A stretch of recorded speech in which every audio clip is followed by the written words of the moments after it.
Hello students. आज हम नया चैप्टर स्टार्ट करेंगे इकोनॉमिक्स में। Chapter number 2, people as resources, संसाधन के रूप में मानव। Overview. The chapter people as resources in effort to explain population as an asset. People as resources में ये बताया गया है कि जनसंख्या एक लाइबिलिटीज़ नहीं है, बल्कि क्या है, एक परिसंपत्ति भी है for the economy rather than a liabilities. अर्थव्यवस्था के लिए एक जिम्मेदारी नहीं, बल्कि एक परिसंपत्ति के रूप में भी इनको काम में लिया जा सकता है। Population became human capital. जनसंख्या क्या है? Human capital. When there is a investment made in the form of education. ह्यूमन कैपिटल कब बनती है जनसंख्या? जब इसमें एजुकेशन, ट्रेनिंग, मेडिकल केयर में इन्वेस्टमेंट किया जाता है। In fact human capital is the stock of skill and productive knowledge embodied in them. ह्यूमन कैपिटल मानव की दक्षता और उत्पादकता, ज्ञान के आधार पर उत्पादकता का स्टॉक है, क्योंकि मानव अपने ज्ञान के आधार पर प्रोडक्शंस को बढ़ा सकता है।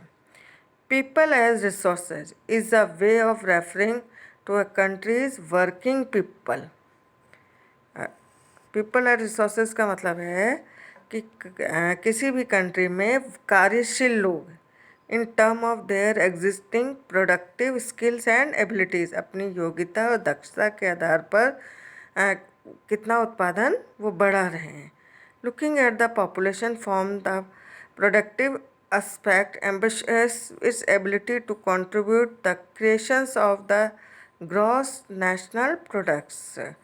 पॉपुलेशन एक प्रोडक्टिव एस्पेक्ट है, साथ ही ये एबिलिटी मतलब जनसंख्या अपनी एबिलिटी और योग्यता के आधार पर ग्रॉस नेशनल प्रोडक्ट्स में अपना योगदान देते हैं। जैसे कि other resources, like other resources population also is a resources. दूसरे रिसोर्सेज की तरह पॉपुलेशन भी एक रिसोर्सेज है, आ ह्यूमन रिसोर्स यानी मानव संसाधन। This is the positive side of a large population that is often overlooked when we looked only at the negative side. किसी भी बड़ी जनसंख्या का नकारात्मक रूप में जब हम देखते हैं, बहुत बड़ी जनसंख्या को अगर नकारात्मक रूप में देखेंगे तो वो नेगेटिव साइड ही के रूप में ही हम देखते हैं, जैसे कि उनके पास भोजन नहीं है, स्वास्थ्य संबंधी प्रॉब्लम्स है। इस तरह से considered only the problems of providing the population with food, education, मतलब उनके पास खाने को नहीं है, एजुकेशन नहीं है, हेल्थ संबंधी प्रॉब्लम है, access to health facility. When the exacting human resources is further developed by becoming more educated and healthy, लेकिन जब इस ह्यूमन रिसोर्सेज को हम ये देखते हैं कि उन एजुकेटेड है, हेल्दी है, we call it human capital formation, तो हम इसको क्या कहेंगे? मानव संसाधन यानी human capital formation that add to the productive power of the country. जो क्या है, किसी भी कंट्री के लिए क्या है? प्रोडक्टिव पावर है। जस्ट लाइक फिजिकल कैपिटल, दूसरे भौतिक पूंजी की तरह ये भी ह्यूमन कैपिटल है, जो देश के प्रोडक्शन में अपना योगदान देते हैं। Investment in human capital, human capital में कैसे इन्वेस्टमेंट किया जाता है? किसके द्वारा? Through education, training, medical care, मतलब शिक्षा के द्वारा, उसको प्रशिक्षण के द्वारा, इसके अलावा स्वास्थ्य संबंधी से फील्ड में ध्यान देने के कारण ये इन्वेस्टमेंट किया जाता है। Yields are return just like investment in physical capital. जैसे हम किसी इंडस्ट्री में फिजिकल कैपिटल इन्वेस्ट करते हैं, उसी तरह ह्यूमन कैपिटल में भी इन्वेस्टमेंट करके हमको बदले में कुछ मिलता है। This can be seen directly in the form of higher income. वो किस रूप में? कि जो पढ़े लिखे लोग हैं उनको हायर इनकम अर्न करेंगे बिकॉज ऑफ हायर प्रोडक्टिव्स, और अच्छा उत्पादन करेंगे of the more educated and better train person.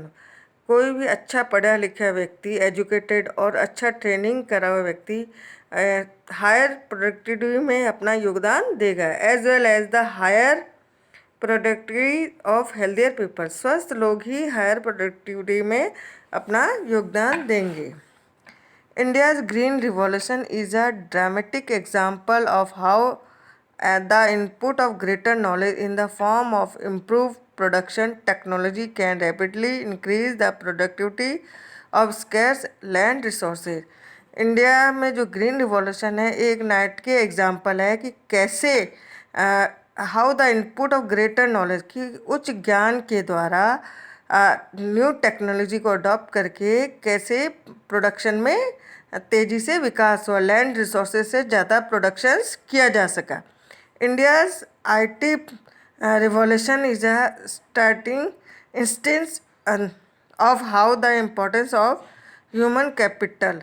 India में IT रिवॉल्यूशन यानी सूचना क्षेत्र में जो क्रांति हुई उसके बाद बताया गया है कि कैसे human capital important has come to acquire higher position that of a material plant and machinery, कि कैसे हाई पोजीशन गेन कर सकता है डेट ऑफ मटेरियल में, प्लांट में, मशीनरी में, मतलब अपने नॉलेज के द्वारा किस तरह से प्रोडक्शंस को बढ़ाया जा सकता है.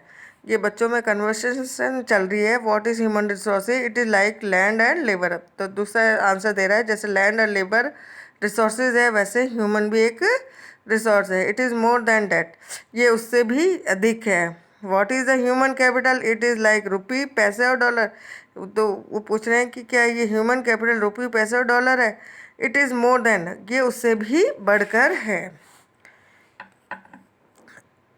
ये ऊपर पिक्चर में बताया गया है doctor, teacher, engineer, tailor are the assets to the economy, कि कैसे ये इकोनॉमी में अपना योगदान दे रहे हैं. Not only the more educated and healthier people gain through higher income, society also gain in other indirect way because the advantage of more educated or a healthier population spread of those who themselves were not directly educated and given health care. ना केवल जैसे कि more educated, अच्छे पढ़े लिखे और स्वस्थ लोग अच्छी आय तो प्राप्त करते ही हैं, बल्कि उनके साथ साथ सोसाइटी को भी इनडायरेक्ट वे में फ़ायदा होता है कि more educated on higher healthier population से, क्योंकि वो spread those also who themselves are not directly educated and give even health care. जो डायरेक्टली एजुकेशन नहीं प्राप्त कर पा रहे हैं और जिनको हेल्थ इश्यूज है उनको भी इनडायरेक्ट वे में फ़ायदा पहुँचता है. In fact human capital is in one way superior to other resources. Human capital other resources से सुपीरियर है. Like land and physical capital, जैसे कि लैंड और physical capital, human resources can make use of land and capital, क्योंकि land और capital को use कौन करता है? ह्यूमन रिसोर्सेज अपने नॉलेज के आधार पर उसमें से अधिकतर प्रोडक्शंस कर सकता है.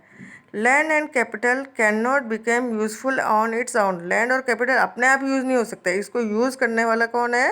Human. For many decades in India a large population has been considered liabilities.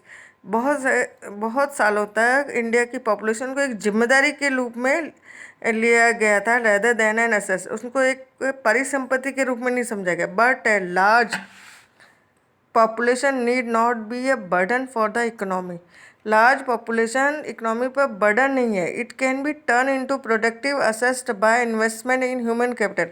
इसको एक प्रोडक्टिव असेस्ट, एक परिसंपत्ति, एक संसाधन के रूप में काम में लिया जा सकता है. इनमें भी इन्वेस्टमेंट करके, इन्वेस्टमेंट इन ह्यूमन कैपिटल, जैसे कि बाय स्प्रेडिंग रिसोर्सेज ऑन इनको एजुकेटेड करके, हेल्थ इश्यूज को दूर करके, हेल्थ फॉर ऑल, उनको अच्छी ट्रेनिंग देके, training of industrial and agriculture workers, जो इंडस्ट्री और एग्रीकल्चर वर्कर्स हैं उनको मॉडर्न टेक्नोलॉजी की ट्रेनिंग देके, in the use of modern technology, useful scientific researcher and so on. इसके अलावा वैज्ञानिक विधियों की नॉलेज उनको देके.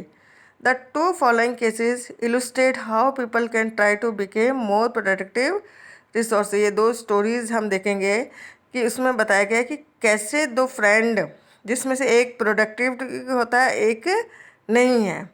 There were two friends, Vilas and Sakal, living in the same village Seemapur. दो फ्रेंड हैं विलास और सकल, जो एक ही गांव में सीमापुर में रहते हैं. सकल वाज 12 ईयर्स, सकल 12 साल का एक लड़का है, old boy. His mother Sheela looked after domestic chores हैं। उसकी माँ घर के कामकाज करती है। His father Buta Chaudhary work is an agriculture field. उसके फादर बूटा चौधरी एक खेत में काम करते हैं। Sakal help his mother in domestic chores. Sakal अपनी माँ के साथ घर के काम में मदद करता है। He also look after his younger brother. इसके साथ ही वो अपने छोटे भाई जीतू और सिस्टर सीतू की देखभाल करता है।